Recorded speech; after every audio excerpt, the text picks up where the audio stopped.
Ryan, Ellis, Dean and Mason thought they were untouchable, trusted operatives for one of Liverpool's most notorious crime families. But one mistake would shatter their world, drag them into a storm of arrests and force them to repay £90,000 or face even more time behind bars. The docks of Liverpool were once the heart of the city, a place where ships came and went under the cover of fog, carrying everything from coal to contraband. Even as the years passed and the cranes fell silent, the old warehouses still hid secrets. Among them operated a family whose name was spoken quietly and carefully, the Malones. They weren't just a gang, they were an institution. For decades, their influence stretched across the city, woven through its pubs, garages and nightclubs like invisible threads. Nobody joined the Malones by asking. You were chosen, tested and watched long before you even realized it. Their rise began in the shadows of the 1990s when Liverpool was changing fast. The ports had slowed, but the drug trade was booming. Where the city lost ships, it gained smugglers. The Malones saw opportunity where others saw ruin. They used family businesses, car dealerships, security firms, even charity events, to move cash and cocaine through the city with frightening efficiency.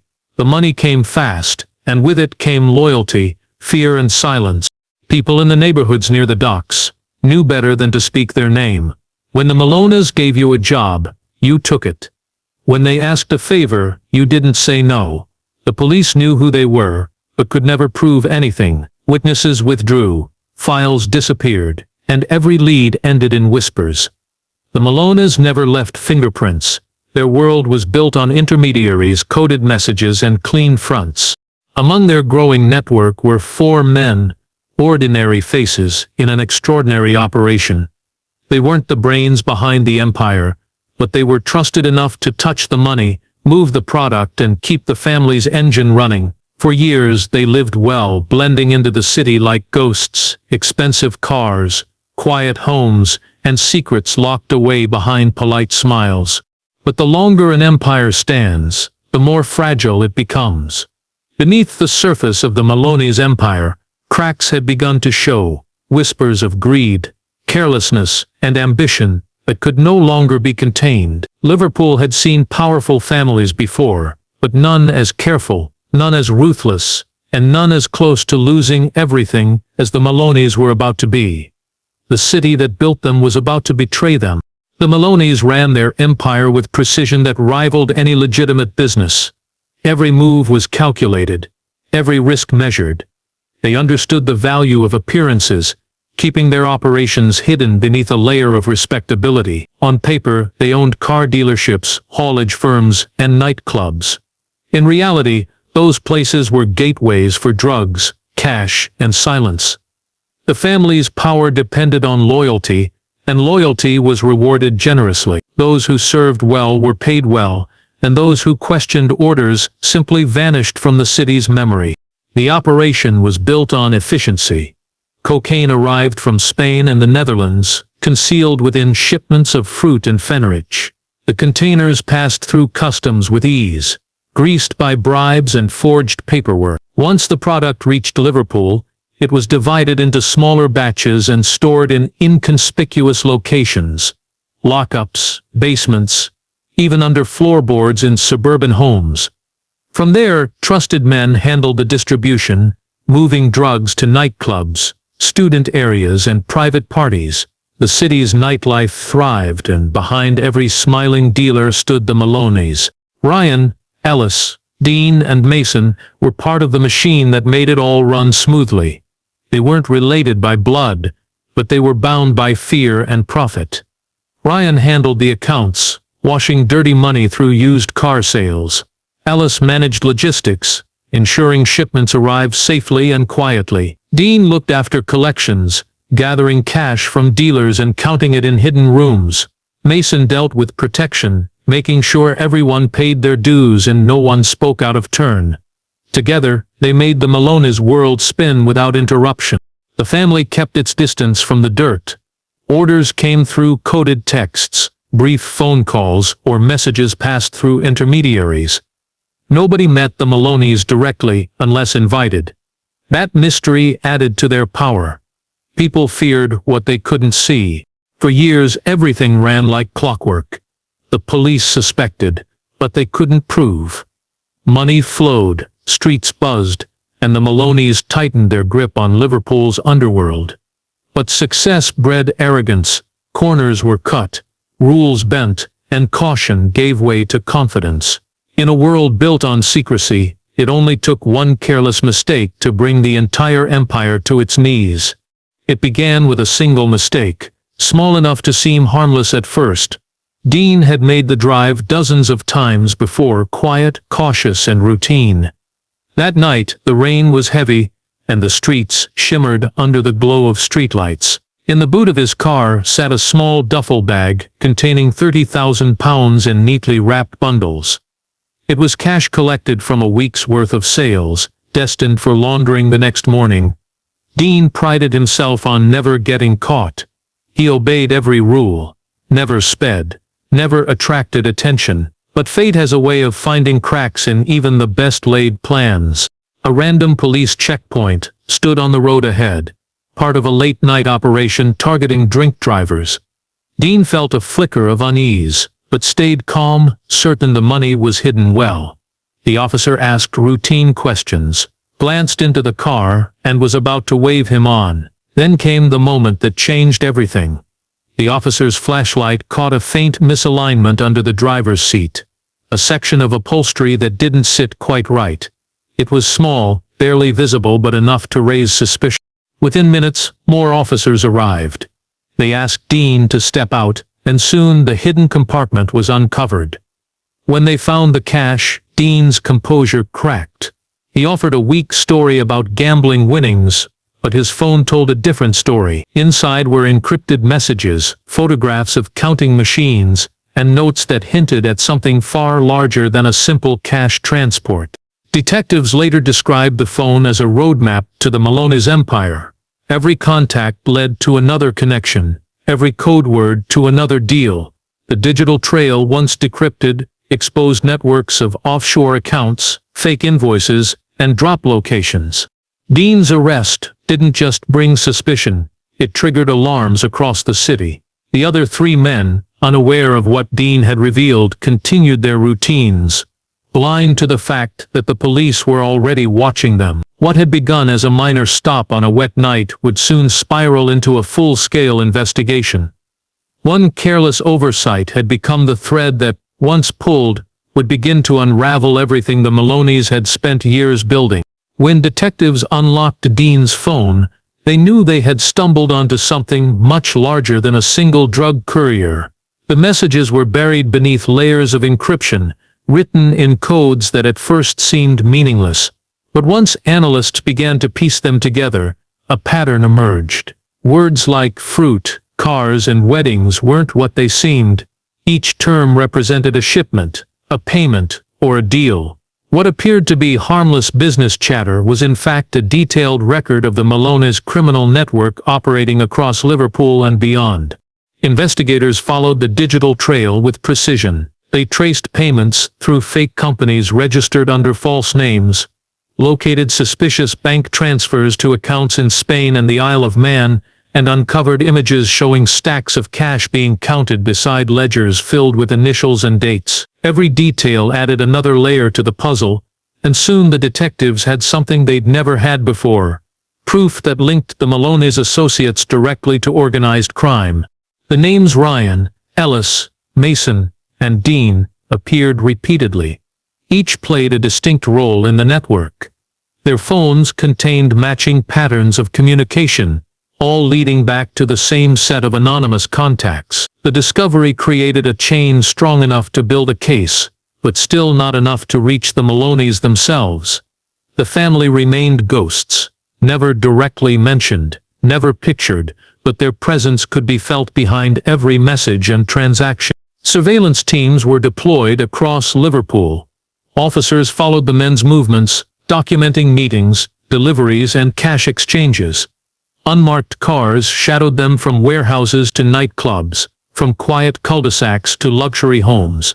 Slowly, a map of the operation began to take shape. Each address became another piece of evidence, another place to raid when the time was right. For years the Malones had avoided exposure by keeping everything compartmentalized, but Dean's mistake had shattered that wall of secrecy. The investigation that began with one seized phone was now spreading like fire. Detectives realized they were closing in on something monumental. The four men still believed they were safe, unaware that every message they sent, every step they took, and every pound they counted was already being recorded, catalogued, and used to build the case that would destroy them. When the raids began, they came without warning.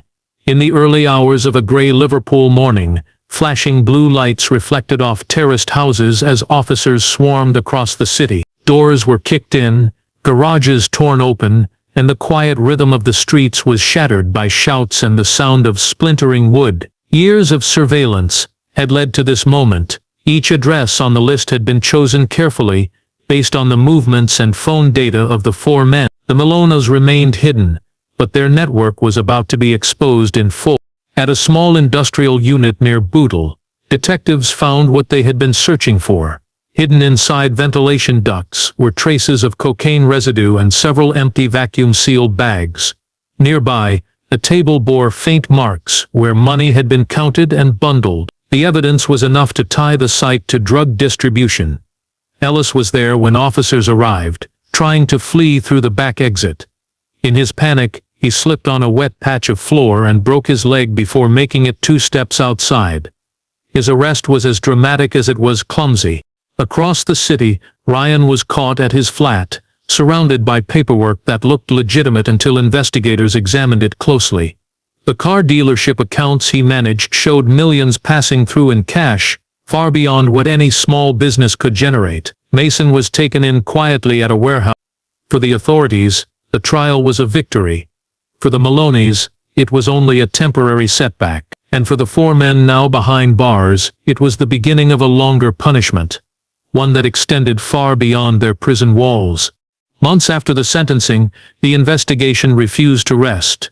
Detectives were determined to recover the missing £180,000. The one loose thread left hanging from the Malones network. For weeks forensic accountants pored over old records, tracing every transaction, every withdrawal, and every shell company that had once handled the family's money. The trail was cold, yet not entirely dead. Then a break came from an unexpected place. A coded letter intercepted by prison staff. The letter was addressed to Dean, but written in a strange, almost poetic way. Phrases about sleeping steam and the river's breath seemed meaningless until analysts realized they pointed to an abandoned warehouse on the Mersey docks. It was a location long associated with the Malones, though officially empty for years. A team was dispatched, and after hours of searching through dust and debris, they found a rusted metal case buried beneath a loose floor panel. Inside were stacks of cash wrapped in plastic, £50,000 in total, damp but intact. The discovery reignited the investigation, but it also deepened the mystery. If £50,000 had been hidden there, where was the rest? The letter suggested more, hinting that other sleeping treasures remained undiscovered. Detectives searched nearby buildings, warehouses, even drainage tunnels, but nothing else surfaced. Someone had moved the rest of the money and they had done it well. Attention turned to the Malones once again. Rumors spread that one of the family's older associates, a man known only as Uncle Ray, had withdrawn large sums just before the arrests. He had since disappeared. His last known location a small marina near Warrell. Some believed he had fled abroad. Others whispered that he had been silenced for knowing too much. Inside prison, the discovery of the letter caused unrest. Dean was questioned repeatedly but refused to speak. The other men began to distrust one another, convinced someone on the inside had leaked information. What had once been a tight bond of loyalty was now cracking under paranoia. The £90,000 was more than missing cash. It had become a symbol of betrayal, proof that even inside the Malones' empire, someone had been playing their own game. The court's decision to issue a repayment order came as a final blow to the four men. Under the Proceeds of Crime Act, they were told to repay £90,000 or face additional prison time. It was a demand that seemed impossible to meet. Every visible asset had already been seized, cars, watches, and properties stripped away in the aftermath of the raids. What remained was money the authorities believed still existed somewhere, buried, hidden, or held by associates. The deadline was 6 months, a countdown that began the moment the order was read aloud. Inside prison, tension spread quickly. The men were kept in separate wings, but news traveled faster than walls could contain it. They knew the Malones would never help them. The family had already distanced themselves, treating the arrested men as liability. Promises made before the trial, assurances of protection and financial support, had vanished the moment the verdicts were read. The Malones were famous for their loyalty, but it was a loyalty that only worked one way. Once someone fell, they were forgotten. Ryan tried to arrange repayment through his old contacts, but doors that were once open now stayed closed. Ellis wrote letter that went unanswered. Mason, known for his composure, began to crumble under the pressure, convinced he was being followed within the prison. Dean, the one whose mistake had started everything, became a ghost, quiet, withdrawn, his mind consumed by the weight of what he had lost. Outside, investigators watched closely. They monitored relatives, tracked financial movements, and waited to see if anyone would attempt to recover or move hidden money. Every small transaction was flagged, every visit recorded. The men were trapped, not just by prison walls but by the reach of the law and the silence of the Malones. As the deadline crept closer, the threat of longer sentences loomed over them. Some inmates whispered that the family expected them to keep quiet and accept their fate. Others believed the Malones were waiting to see who would break first. The £19,000 had become more than a debt. It was a weapon, a test of loyalty, and a reminder that even behind bars the Malones still controlled the game. The pressure inside prison reached a breaking point. Each day, the 4 men faced the looming threat of added years if the £90,000 was not repaid. The weight of their mistakes, combined with fear of the Malones' silent threats, began to erode their resolve. It was Ryan who first began to consider a deal with investigators. He had long managed the family's accounts and knew more than anyone about hidden assets and offshore holdings. The authorities offered him a choice: reveal what he knew in exchange for a reduced sentence, or face the certainty of years added to his current term. After long nights of deliberation, Ryan agreed. He provided detailed information about the network, including hidden bank accounts, coded financial transactions, and the locations of cash stashes. He revealed the names used to disguise the money, the companies that had acted as fronts, and the people trusted to move the wealth. Every detail he provided gave investigators new leads, allowing them to launch a series of raids across Liverpool. These searches uncovered more evidence of laundering additional cash and documents tying the Malones' extended network to the empire. But the revelation came at a cost. Word of Ryan's cooperation quickly reached the prison wings, and the tension among the 4 men intensified. Dean, Ellis, and Mason began to suspect betrayal. The once unshakable bond of loyalty, forged in fear and shared risk, began to crumble. Whispers spread that the Malones had learned of the deal, and soon after, a chilling warning reached Ryan. A close relative had disappeared without explanation. No note, no trace, just vanished. The message was unmistakable. Loyalty had boundaries, and betrayal carried consequences beyond the prison walls. Ryan understood that while he had traded some years for information, the risk to himself and his family had multiplied. Meanwhile, the authorities pressed on, using the new intelligence to uncover additional layers of the Malones' network. For the other 3 men, the revelation forced a grim reckoning. Trust among them eroded.